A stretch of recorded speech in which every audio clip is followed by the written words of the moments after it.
This is Real News Media TV, coverage you can trust. Please like, share, subscribe, and hit the notification bell. Select all for daily news updates. Farm worker dies in U.S. crash.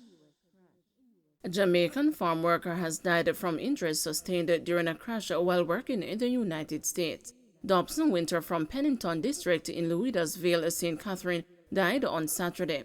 He was among a group of workers who departed Jamaica less than a week ago. According to the news sources, another driver slammed into a car Winter was driving while on the job, killing him on the spot.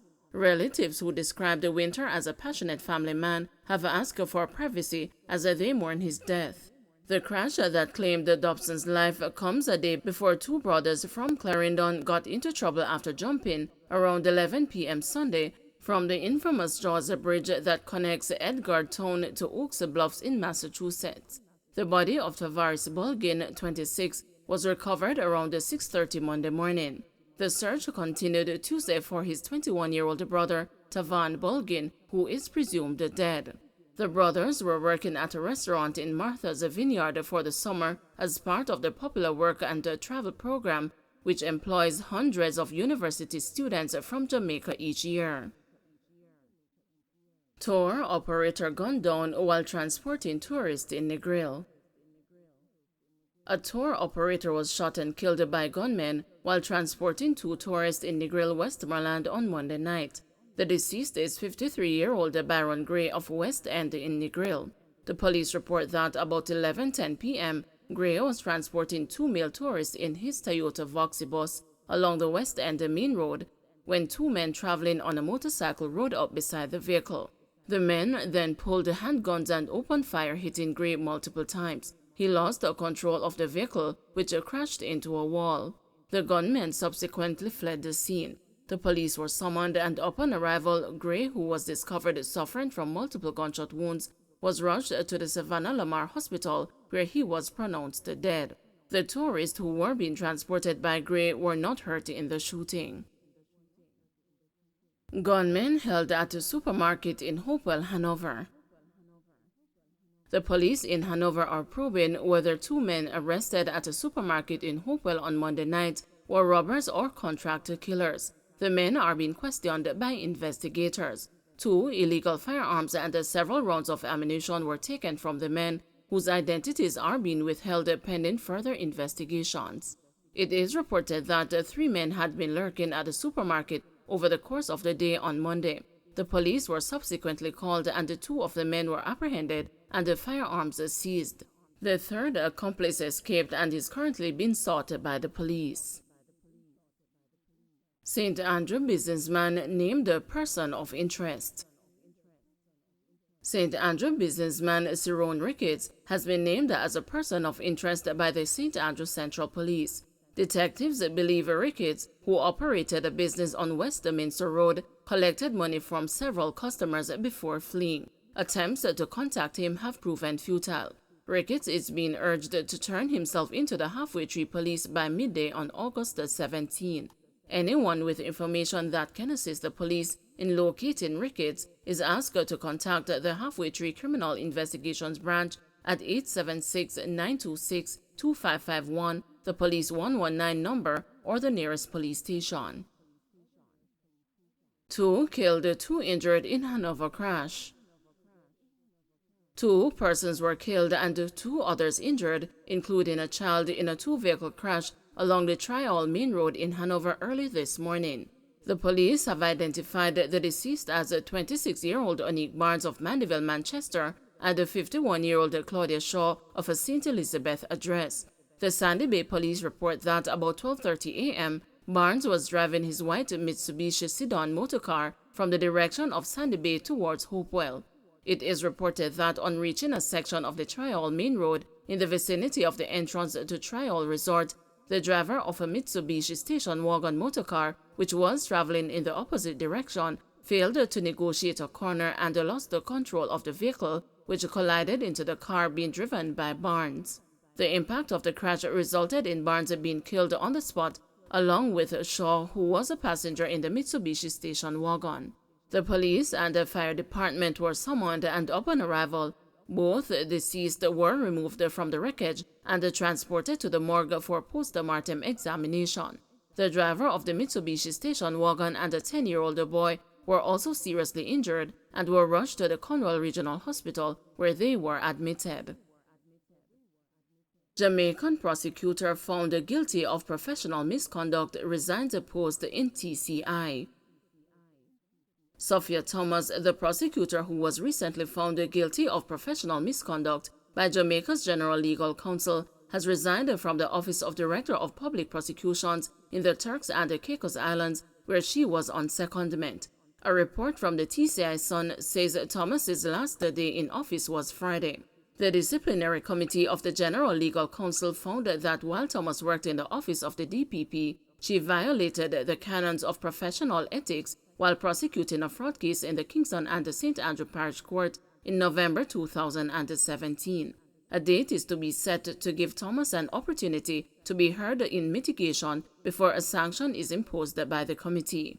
TCI's Director of Public Prosecutions, Eugene Otwani, reportedly stated in a press release that it was noted that Ms. Thomas has a right of appeal against the decision. However, while this decision subsists its reputational implications on the ODPP, the TCI Public Service, and the TCI Bar Association, all of which Ms. Thomas was a member, could not permit her to continue in the employment of a TCIG as a prosecutor or as an attorney of the TCI. Accordingly, with effect from August 3, 2022, Ms. Thomas was placed on administrative leave and ceased to perform the functions of her office, save to update and hand over her case files. The ruling by the General Legal Counsel arose from a complaint made in 2019 by Llewell Spence, a National Commercial Bank branch manager who was freed of fraud charges in November 2017. Spence complained that Thomas knowingly used false evidence and/or participated in the creation or use of evidence that she knew to be false. It is the first time in Jamaica's legal history that a prosecutor was found guilty of professional misconduct. Thomas's attorney Hugh Wildman has stated that she has strong grounds of appeal and will be taking the matter to the Court of Appeal. Men charged for Dream Weekend theft each granted $400,000 bail. The three men charged over the theft of cell phones and other gadgets valued at $2 million during the recent Dream Weekend party series were today each granted $400,000 bail in the Westmoreland Parish Court. In granting bail, Parish Judge Tamar Green ordered that Warren Scavella, Karen Liscombe, and Denver Robinson should reside with relatives outside of the parish and be subjected to a stricter curfew order. They are scheduled to return to court on August 23, when a hearing will be held in relation to the charge of unlawful possession of property. Scavella and Liscombe were charged with receiving stolen property, while Robinson is charged with simple larceny. They were arrested and charged following a police operation on July 31, during which several items were seized. The items included 16 iPhones, 2 Samsung Galaxy cell phones, 2 laptops, and 36 RSIMs, which are used to unlock cell phones, along with $200,000 in cash. The items were allegedly stolen from patrons of the Dream Weekend event, which was held in Negril between July 29 and August 1. Clarendon man charged with murder and illegal possession of firearm. 37-year-old Ari Vassell, a farmer of Cumberland District, Clarendon, has been charged with the July 21 murder of 30-year-old Chevoy Brown of Spring Village, Old Harbour in St. Catherine. He was also charged with illegal possession of firearm and ammunition, as well as shooting with intent. Reports from the Old Harbour Police are that about 11:30 p.m., Brown and another man were standing along the roadway on Hillview Main Road when Vassell attacked them and opened gunfire. Brown was hit during the gun attack. The police were alerted and Brown was transported to the hospital, where he was pronounced dead.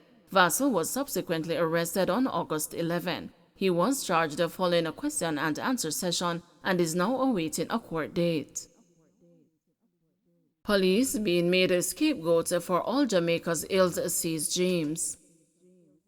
Chairman of the Police Federation, Corporal Rohan James, believes that police officers are being made to be scapegoats for everything wrong in the society. His comment is in response to the findings of the RGR Gleaner Don Anderson poll on the confidence of Jamaicans in the island's security forces. More than 90% of Jamaicans say they have little or no confidence in the Jamaica Constabulary Force, even as the island continues to grapple with a high murder rate. Jamaicans say they have more confidence in the Army. Corporal James questioned the socio-economic background of the respondents to the poll, while adding that there is a general dislike for the police among Jamaicans. He argued that what is being perceived about the JCF is worse than the reality, as inroads have been made in changing police behavior towards citizens and weeding out corrupt members. Because what it is that you are seeing is reflective of a social degradation issue that society is confronted with.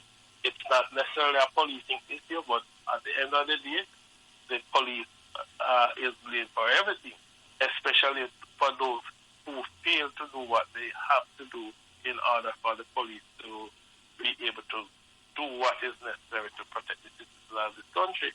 I say this against the background that all 63 elected representatives in Parliament must take full responsibility for the views expressed by the people.